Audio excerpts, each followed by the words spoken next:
Hey guys, why am I so awkward today?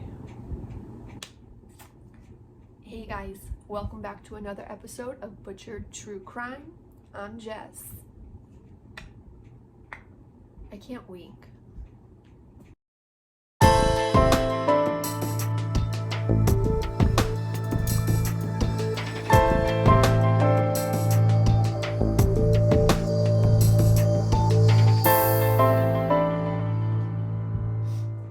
Okay, so today we're just going to get right into this because I'm sure anybody who's big into the true crime community or anyone who just watches the news lately knows this case. And it's real, like, it's all still kind of coming together, but there was like this huge announcement this week and it was wild. I think most of us can probably say it's not where we expected the case to go, but I don't know. Let's just, yeah. So today we're going to talk about the Debbie Collier case. So Debbie was 59 years old from Athens, Georgia.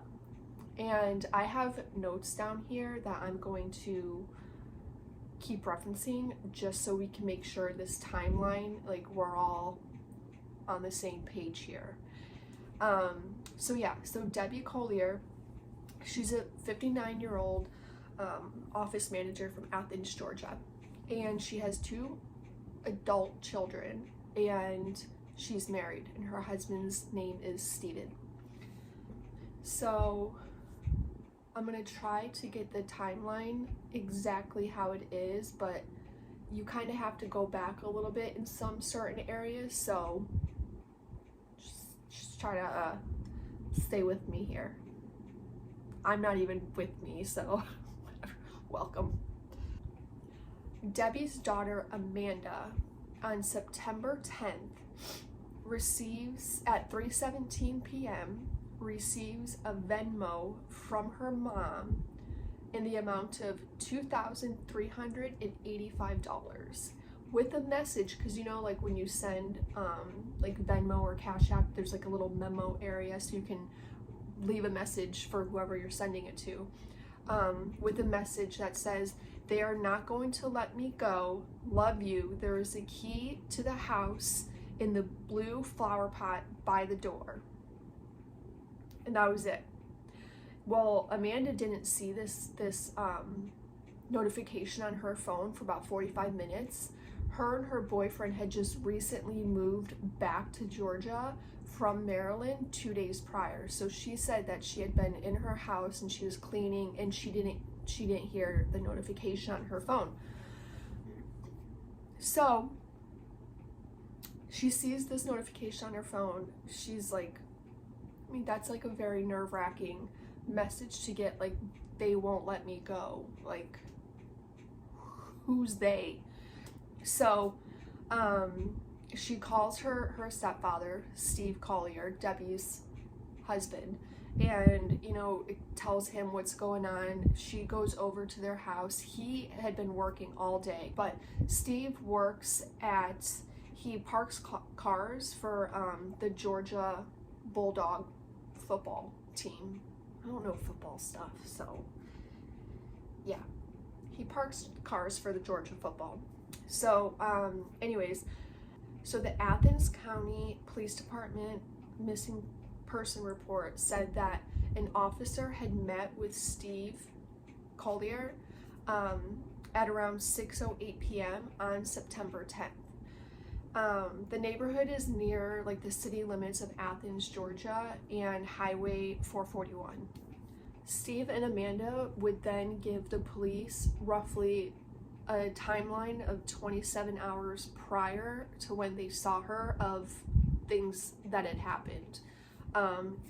You know, the craziest thing being the Venmo payment.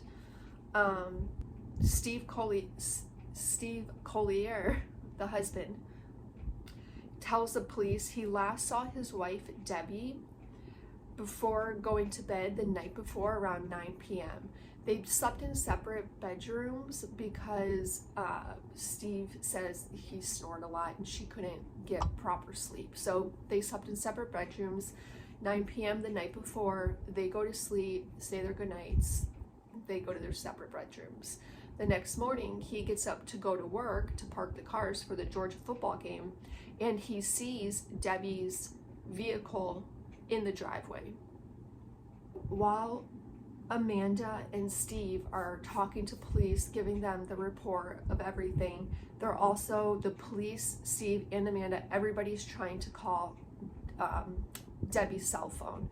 Well, it keeps going straight to voicemail, straight to voice. It's not even ringing, it's just going straight to voicemail. Okay, so the investigators have Steve on video working September 10th, the day Debbie goes missing, parking the cars from 9 a.m. to 4:06 p.m. So he was there all day.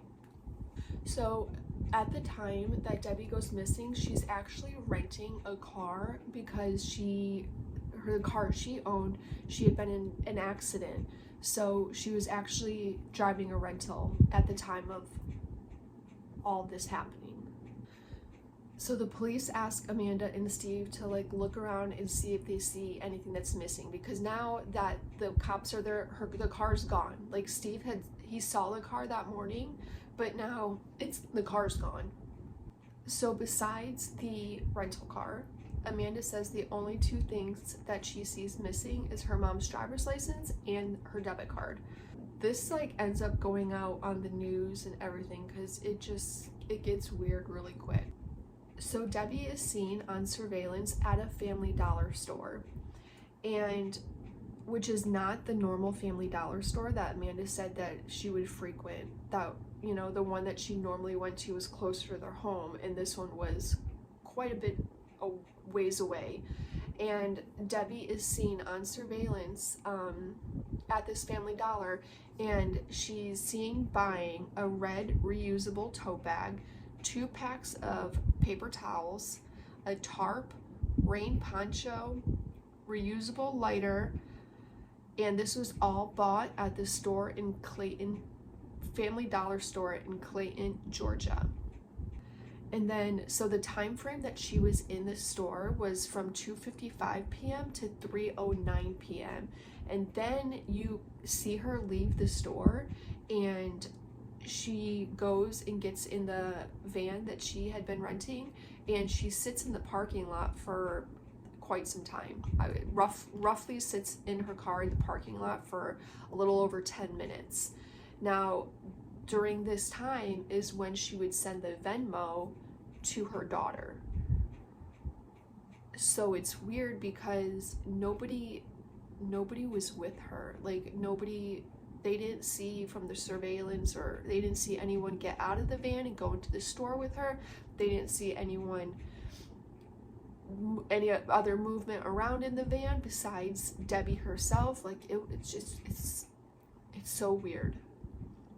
So now this story is getting traction in the news, and on September 11th, a representative from SiriusXM contacts the police department and says, hey, it's a rental car, it has SiriusXM, we can trace it and tell you the location of this vehicle.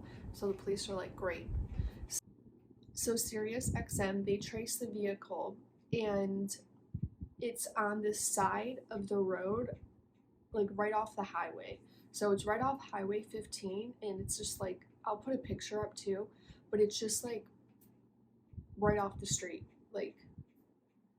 It's yeah, here's a picture. It's weird. So now the cops are out there, the news is out there because the news had been, the story was just weird, so they're obviously following it. Amanda goes out there and she sees her mom's van and she starts freaking out, rightfully so. Now, something that it's kind of, looking back now, I'm sure the officer was but there's no way for them to know. Where I'm getting at here is actually September 10th, the date that Debbie was seen in the dollar store, reported missing and everything, a police officer was driving down the highway and actually saw the van, but didn't think much of it because it hadn't been reported missing at the time. And this officer, said that quite often people would, in this specific area, would pull off, even though when you see, like, it's just a weird area to pull off. I don't know. But yeah, so they actually saw it the day before, but didn't think much of it. Okay, so I'm probably gonna butcher the name of this forest, but I'm gonna type it out right down here as well. But the name of this forest is had it. I'm not even gonna try. I'm just gonna put the name right here. Yeah, this is the forest where Debbie's car was pulled off the highway, like right into. And it's a national forest in Clayton, Georgia, which is about 90 minutes from where Debbie and Steve's home is. So it was weird for her to be, that far away. So when Amanda arrives on scene to where her mom's car is, she tells the investigators and police that her mom had no history of mental illness or suicidal thoughts, and that she had a bad back and she wouldn't go walking far into the forest. So the law enforcement, they go out searching from where this van is. They also bring in canine, and as they're searching, an officer notices, and I'm going to read this because it's quoted, a red tote bag laid on its side near an uprooted tree. And the officer goes to look a little further and sees what appears to be the remains of a fire near the root ball of the tree. The officer looked farther down the embankment and saw a partially burned blue colored tarp and a nude female laying on her back, grasping a small tree with her right hand. So it comes out to be that this would be Debbie Collier. Hey guys, I just wanted to throw in a timeline here of Debbie's final movements for you to get a better understanding. So if you want to pause and look this over, that'd be great.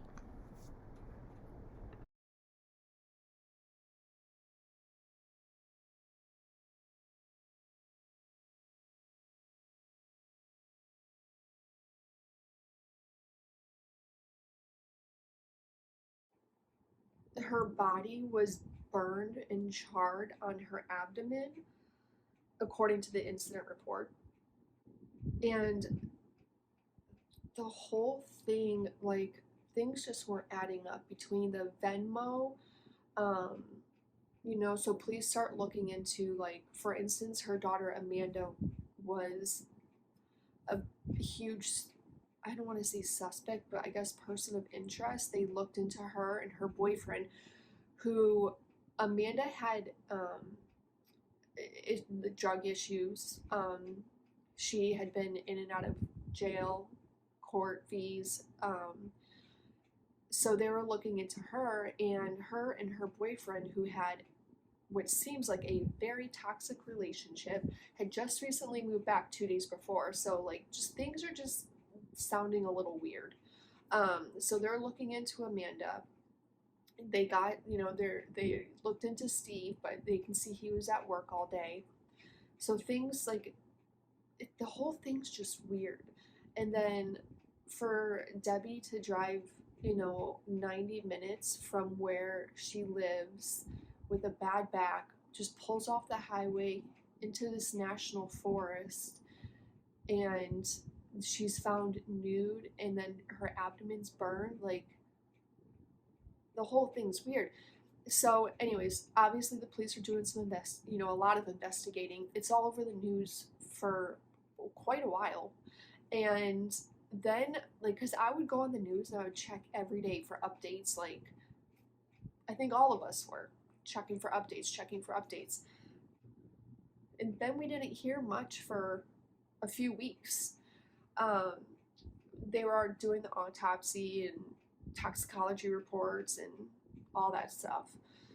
So just a couple days ago, it comes out, the medical examiner comes out and says that they're ruling her death as suicide.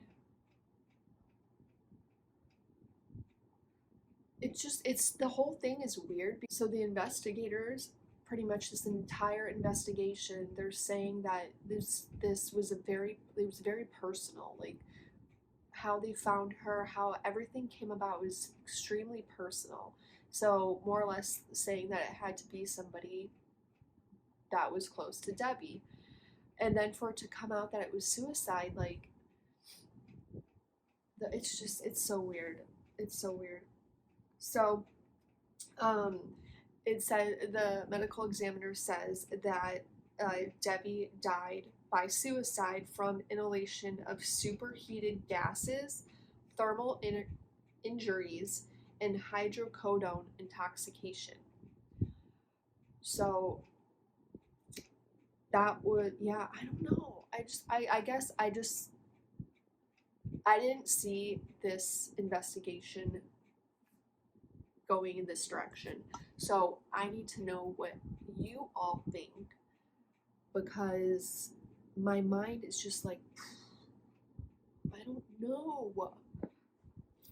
Like the police, like they're saying like pretty much the entire time, like this is a homicide, like we're gonna find out who did this, like it was personal, and then it's suicide.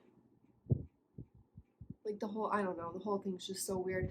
And I've watched so many news segments on this, interviews with her daughter. She also had a son too that he didn't come out in the media and talk very much at all. Neither did her husband did a little bit, but her daughter did a lot. I guess because she had this background that was like, people were like, you know, I don't know, man. This one has got me like, I think it probably has all of us like, what? I guess we just didn't see it going this way, or maybe it's just me. I don't know, but let me know. This was a quick video today, I know, but I wanted to get something out there because let's have a chat.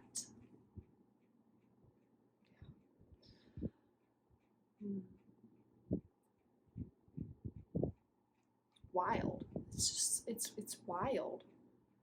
I'm speechless for once. Anyways, if you guys like this video, please give it a thumbs up. Subscribe to our channel if you like, you know, me and Christian. And yeah, leave us some definitely leave me comments on this one, because I need to know everyone's thoughts. I need to know, because yeah, I know I just keep saying yeah, but I don't even know. Yeah. Anyways, yeah, let us know what you guys think, and we'll have another video for you later this week. And thank you so much for coming by. Check out our Instagram and our TikTok. I'll link it right down here. And thank you so much. We appreciate you guys so much. We're so happy with how this channel is going, and yeah, we appreciate you guys so much because we enjoy doing this. Not talking about people's deaths, but the investigation part. Anyways, thank you guys so much for coming to watch this video, and yeah, we'll see you guys soon. Bye, friends.